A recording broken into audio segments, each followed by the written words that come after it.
수국화는 수가 목을 타고 올라가는 모양을 화로 표시한 거예요.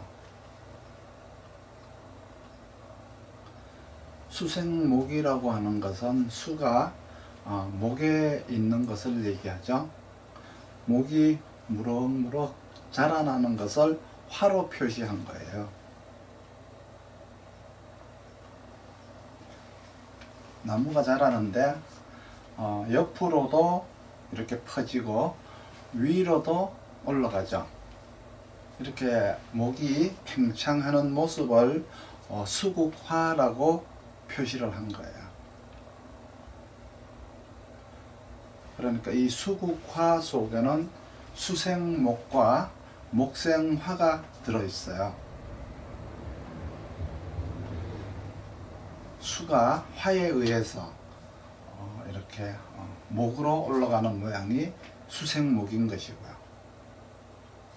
목생화는 목이 옆으로 올라가는 모양, 확 그렇게 늘어나는 모양, 팽창되는 모양을 의미하는 거죠. 그래서 화는 이 목에 나이테를 만들고요. 나이테 아시죠?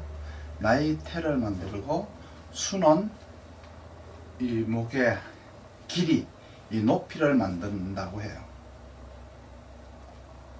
그렇기 때문에 수화가 서로 이렇게 협동을 하지 않으면은 목이 자랄 수가 없어요.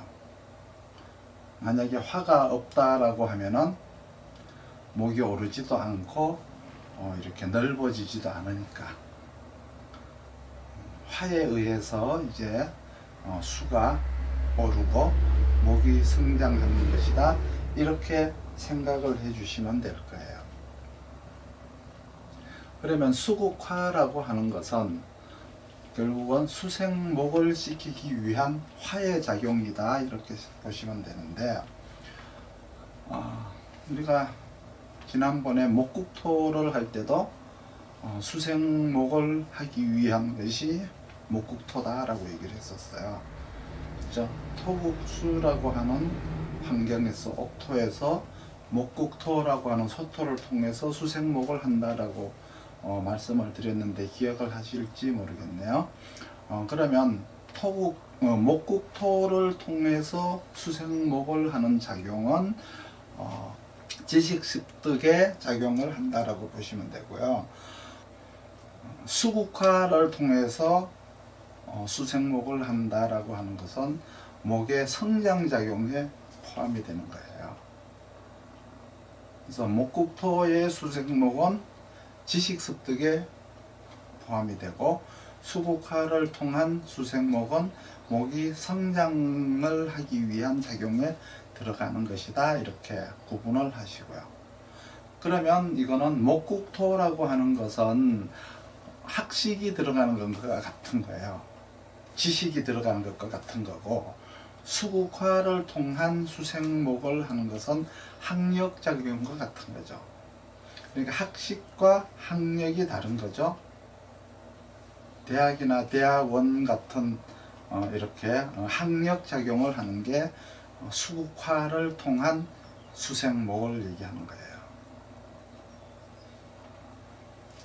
그래서 토국수는 환경이 만들어지는 것이고, 목국토는 지식을 습득하는 것이라면 수국화는 학력이 만들어지는 것이다, 이렇게 구분을 하시면 돼요. 그러면 수국화의 성장작용이라고 하는 것은 병화가 작용을 해서 하는 거죠. 수국화의 성장작용이란 개수와 병화작용을 의미하는 거예요. 만약에 병화가 성장작용을 하지 않고 정화가 만약에 있어서 정화와 이렇게 수국화를 한다, 이렇게 되는 것은 목을 성장시키고자 하는 게 아니죠. 그러니까 지속적으로 학력을 쌓는 게 아니고 학력 대신에 기술을 쌓는 것과 같은 거예요. 지식을 쌓아가지고 학력을 쌓는 게 아니라 기술을 배워서 손재주를 통해서 학력을 쌓는 것과 같은 것이죠.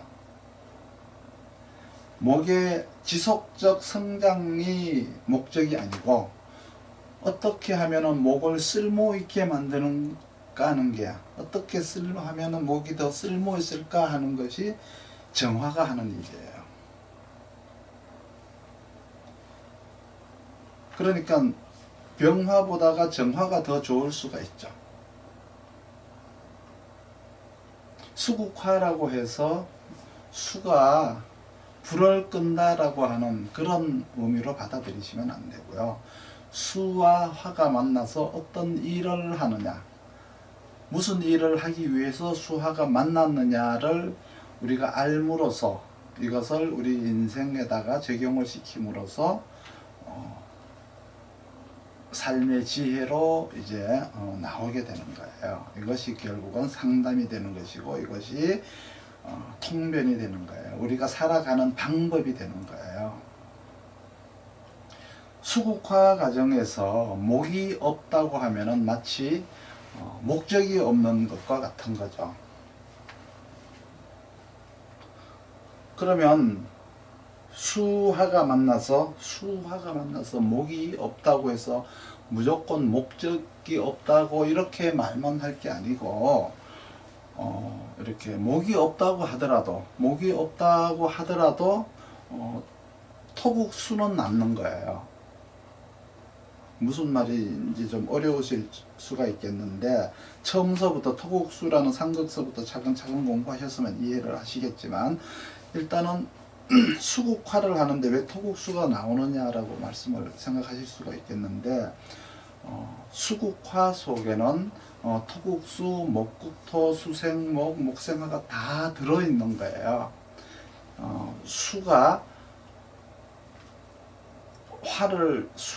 합동을 해서 목을 키우는 것 속에는 토라고 하는 환경이 포함이 되어 있죠. 그래서 토국수 하면은 목국토 한다라고 했잖아요. 그렇죠? 거기에서 수생목이 된다 그랬죠. 수생목을 하기 위해서 토국수와 목국토라는 환경과 과정이 필요하다라고 했었어요. 그 기억을 하시겠죠? 그러니까 만약에 이렇게 수화가 만나서 목이 없다라고 하는 것은 목적이 없는 것과 같지만은 그 안에는 토와 수가 있다. 그렇죠? 토수화가 있지 않습니까? 그러면 토국수라고 하는 것은 배경과 같은 거예요. 환경과 같은 것이죠. 그러니까 공부를 하는 환경, 학습을 쌓는 환경과 같은 건데, 목이 없으니까 내가 하는 게 아니고 그러한 환경을 가지고 있죠. 그러니까 학원과 같은 것을 나는 가지고 있는 거예요. 그러한 환경을 만드는 사람이기도 해요. 학습 환경을 조성을 해놨으니까 학원을 운영하는 사람이라고 해도 되겠죠. 이렇게 환경만 조성하는 경우가 많은데, 가령 뭐 반드시 이제 학생한테 적용만 시키는 게 아니라, 만약에 이렇게 직장인이나 성인들 40대 50대에서 이런 경우가 이제 온다라고 했을 때는 뭐 개발 환경을 조성하는 것과 같은 거예요. 반드시 학습 환경이 아니라 건물을 짓기 위한, 뭐 택지 개발을 하기 위한, 아파트를 짓기 위한 이러한 것들도 환경이잖아요. 그러한 환경을 조성해 놓는 것도 역시 수화가 만나서 토가 없었을 때, 수화가 만나서 목이 없었을 때 토국수의 현상이라고 하는 것은 그러한 환경을 만들어 놨다 이런 뜻이죠. 추동절이라고 하면은, 혹은 뭐 젊은이들이라고 하면은 몸을 만드는 거일 수도 있잖아요. 그렇죠? 토국수라고 하는 환경은, 목국토가 몸을 만드는 거라면 토국수는 몸을 만드는 환경이잖아요. 춘나절에는 학습을 하는, 지식을 쌓는 환경이지만은 몸을 만드는 환경이니까 뭐 헬스클럽, 체육관 이런 것들도 역시 토국수라고 하는 환경인 거예요. 주동절의 환경인 거예요. 그런 것을 운영하는 사람들의 사주라는 거죠. 춘하절은 학원을 운영하는 사람, 혹은 뭐 체육관이나 몸을 만드는 이런 것을, 공간을 운영하는 사람, 이런 사람들이 토국수만 가진 사람들, 수화를 가졌지만 목이나 금이 없는 사람들을 얘기하는 거예요.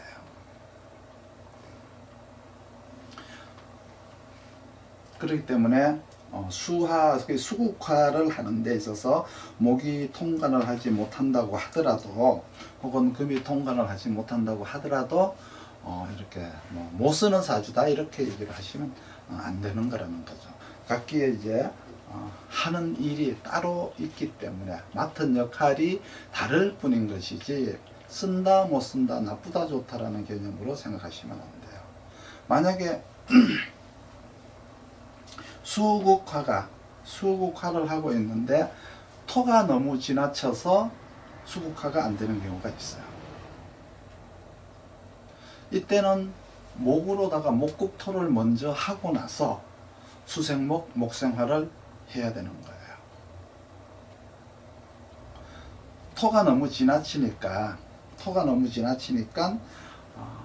자질 개발을 해야 되는데 토가 너무 지나치니까 목으로다가 먼저 땅을 이렇게 파야 되는, 그렇죠? 자질 개발을 내가 먼저 해야 되는데 땅이 너무 더우니까 오랫동안 해야 돼요.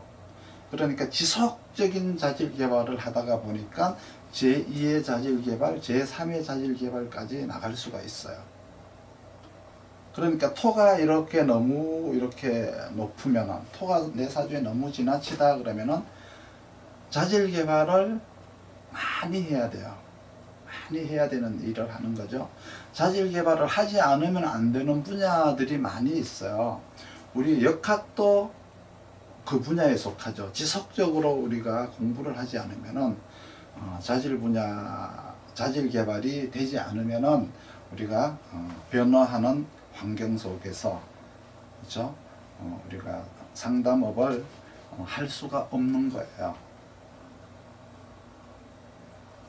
그래서 토가 지나치다고 하면은 끝없는 자질 개발, 지속적 자질 개발을 해야 된다. 그 속에는 제2의 자질, 제3의 자질을 연구하는 것들도 포함이 되어 있다. 그리고 또 이렇게 수국화를 하는데 목이 너무 많으면, 목이 없으면은 그러한 환경을 만드는 사람이라고 했는데, 목이 너무 많으면은, 수화에서 목이 너무 많으면 뭐가 부족할까요? 수가 부족해지죠. 수가 부족해지고, 두 번째는 목이 너무 무성하면 화를 가려버릴 수가 있어요. 화를 가려버릴 수가 있으니까 이거 역시 또 수국화를 할 수가 없는 거예요. 그러면 수가 부족해지면은 내가 성장 환경 중에, 그러니까 지식을 쌓아가는 환경 중에서 지식 습득이 부족해지는 거죠. 물이 부족해지니까. 그리고 화가 가려져서 빛이 들어오지 않는다. 이 말은 뭔 말이냐 그러면 자기 영역 확장이 부족해지는 것을 의미하는 거예요. 화라고 하는 것은 옆으로 이렇게 벌리는 확장 능력을 가지고 있는데, 화가 가려짐으로 해서 그 사이즈가 이렇게 동네 사이즈밖에 되지 않아요. 위아더 월드가 될 수가 없는 거예요. 그래서 수가 부족하면 지식이 부족하다.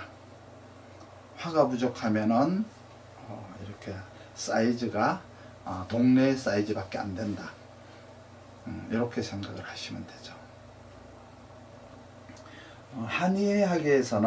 한의학에서는 이 수화를 대개 이제 수승화강이라고 해서, 수의 기운은 오르고 화의 기운은 이렇게 내려간다는 의미인데, 차가운 기운은 올리고 뜨거운 기운을 내린다라는 의미가 더 있어요. 이 말은 이제 수화의 어떤 그 수화의 조화를 얘기를 하는 거예요.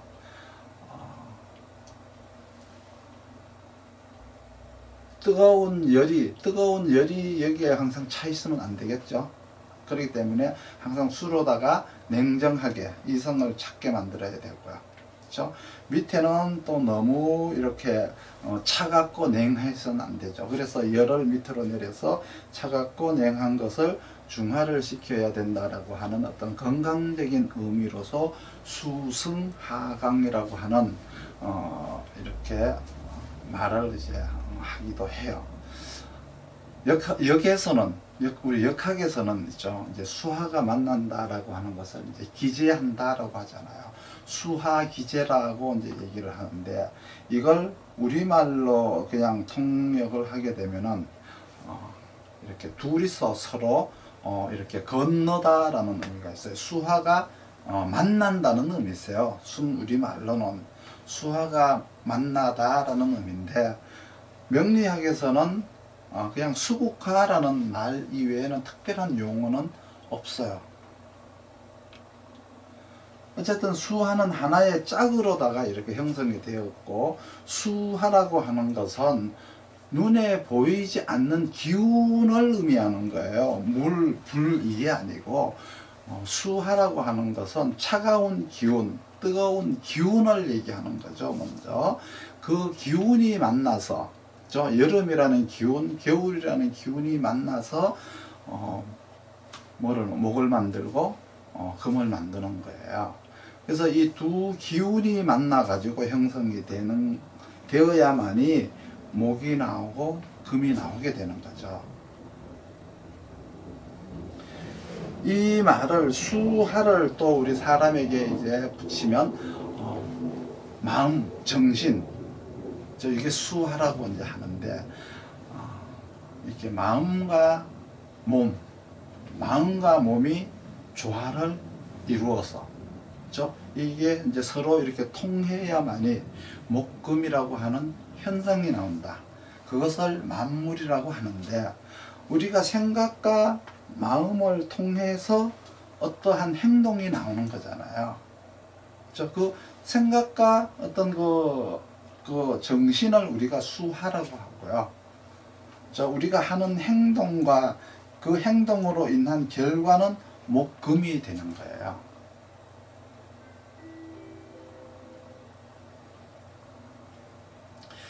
개수와 이제 병화가 만나 가지고 수화 기제를 하게 되면은 목이 나오는데, 간목이 나오는 것은 이제 날씨가 이렇게 추울 때, 그러니까 초봄이죠. 겨울 기운이 이렇게 더 강할 때 간목이 나오는 거예요. 그리고 을목이 나온다라고 하는 것은 춘분이 지나가지고 날씨가 따뜻해질 때, 차가운 기운이 어느 정도 꺾이고 날씨가 이렇게 따뜻해졌을 때 을목이 나오는 거죠. 만약에 차가운 기운이 따뜻한 기운을 만나지 못했거나 따뜻한 기운이 차가운 기운을 못 만나게 되면은 수화기제라고 하지 않고 수화미제라고 해요. 이것은 목이 없는 것이죠. 그리고 목이 죽은 것이에요. 조금 더 알아듣기 쉽게 이야기를 한다면은 춘분 이전에 화가 없으면, 따뜻한 기운이 없으면 간목이 나오지를 못해요. 그리고 간목이 나오지를 못하니까 목이 없는 것이잖아. 그렇죠? 그리고 춘분 이후에 수가 없으면은 을목이 나오기는 나왔는데 나오고 나서 죽는 거예요. 그래서 목이 없다, 목이 죽었다, 이건 이제 수화미제다라고 얘기를 하는데, 수라고 하는 어떤 낳는 기운을 이렇게 화라고 하는 기르는 기운이 서로 조화를 맞춰야 되는 건데, 이 두 기운이 조화를 맞추지 못하는 걸 수화미제라고 한다. 그런데 춘분에서부터 하지까지는 화가 없어도 화기가 있는 거예요. 따뜻한 기운이 있는 거예요. 그렇죠? 동지서부터 춘분까지는 어떻게 수가 없어도 수 기운이 있는 거예요. 차가운 기운은 있는 거잖아요. 내 사주에 수가 없고 내 사주에 화가 없다고 해서 수화가 없다라고 얘기를 하면 안 되고, 화의 기운과 수의 기운은 그 계절에는 항상 있는 거예요.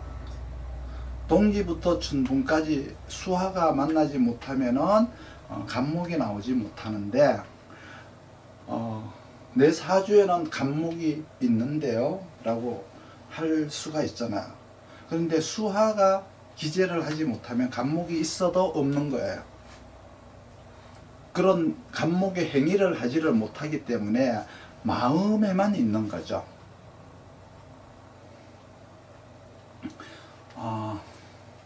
이럴 때 이제 긍긍목을 하면은 산업으로 가지 않고, 이때는 내 마음을 조절하는, 정신을 조절하는 그런 쪽으로 가게 되어 있어요. 이거는 이렇게 나쁜 정신, 옳지 않는 생각을 제거하는 것으로서 이제 이렇게 직업은 컨설팅이나 상담을 이제 업으로 하거나 이런 쪽으로 갈 수가 있죠. 그리고 춘분부터 하지까지는 또 수화를 만나지 못하게 되면은 을목이라고 하는 행위가 나오기는 하는데, 수화가 서로 조화롭지 못하면은 행위를 하기는 했는데 이 행위가 잘못된 행위, 그렇죠? 잘못된 사업, 잘못된 물건이 나오게 되는 거죠. 이때 또 긍긍목을 해 가지고 잘못된 행위라든지 잘못된 사업에 대한 구조조정을 해야 되는 거예요. 이때 또 긍긍목이 들어가는 거죠. 그래서 간목을 조정한다면, 긍긍목으로 조정하면은 정신 심리학 관련 박사나 선생님, 의사가 될 수가 있고, 혹은 종교 지도자라든가 철학 교수라든가 어떤 사상과 관련된 이러한 것들에 대한 권위자가 될 수가 있어요.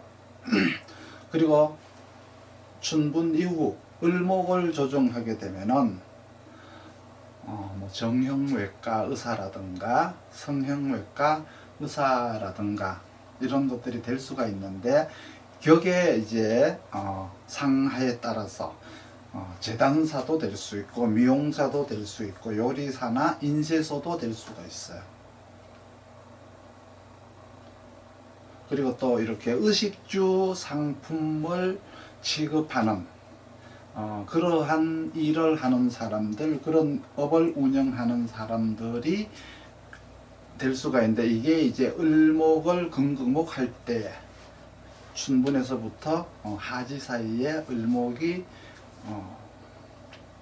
이렇게 긍긍목으로 잘려나갈 때 직업의 변화가 이렇게 될 수가 있는데, 격이 높으면은 뭐 이렇게 정형외과라든가 성형외과 의사도 될 수 있지만, 격에 따라서 직업은 다양하게 의식주와 관련된, 그리고 재단이나 뭐 미용이나 요리 쪽으로 이제 인쇄, 출판 이런 쪽으로 이제 갈 수가 있는 거예요. 그러나 이제 수화 기재가 잘 되면은 교육적 자질을 가진 사람으로서 선생님과 같은 어떤 교육적 지위나 권위를 가지려고 하죠.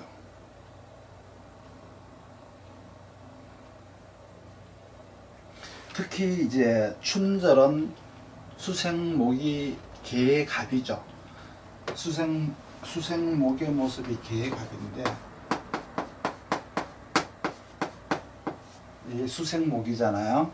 개의 갑으로 실력을 쌓아서, 개의 갑으로 실력을 쌓아서 학위를 받는 것이고, 수화가 잘 조화롭게 되면은 그렇게 되는 거예요.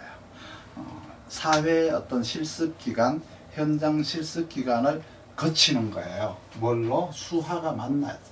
수화가 이렇게 만나야 되는 거죠. 현장의 실습 기간까지 거치는 거예요. 여기에서 이제 신금으로다가 수원을 하게 되면은 자기가 과학까지 만들게 된다. 그래서 라이선스라든지 어떤 자기의 학문적 특기라든지 학위를 취득하게 되는 거예요.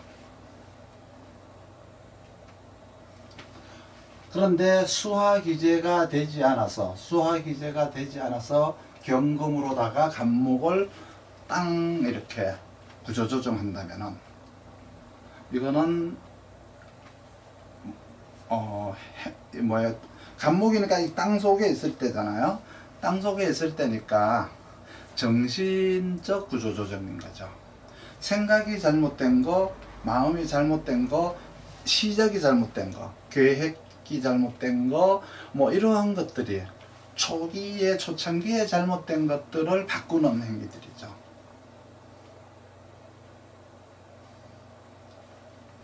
강의 잘 들으셨습니까? 여러분들에게 도움이 되는 강의가 되었으면 좋겠습니다. 만약에 강의가 도움이 되셨으면 좋아요 한번 좀 눌러주셔도 제가 기분이 좋겠죠. 그리고 아직까지 구독을 하시지 않으신 분들이 계시면 구독을 이렇게 딱 눌러주시면 제가 올리는 강의를 꾸준하게 이렇게 또 보실 수가 있겠고, 또 궁금한 내용을 질문 중에서 어떤 궁금한 사항이 있으면 리플을 통해서 질문을 해 주신다면 제가 시간이 나는 대로 그 리플에 대한 답을 또 해 드리도록 하겠습니다. 여러분들의 건의사항이라든지 뭐 이런 것들도 좀 올려주시고요. 여러분들과 함께하는 도경 명리학당이 되었으면 좋겠습니다. 그리고 이렇게 명리학을 좀 더 체계적으로 이렇게 공부를 하시고 싶으신 분께서는 또 저에게 연락을 하시면 좋은 길잡이가 되어 드리도록 노력을 하겠습니다. 감사합니다.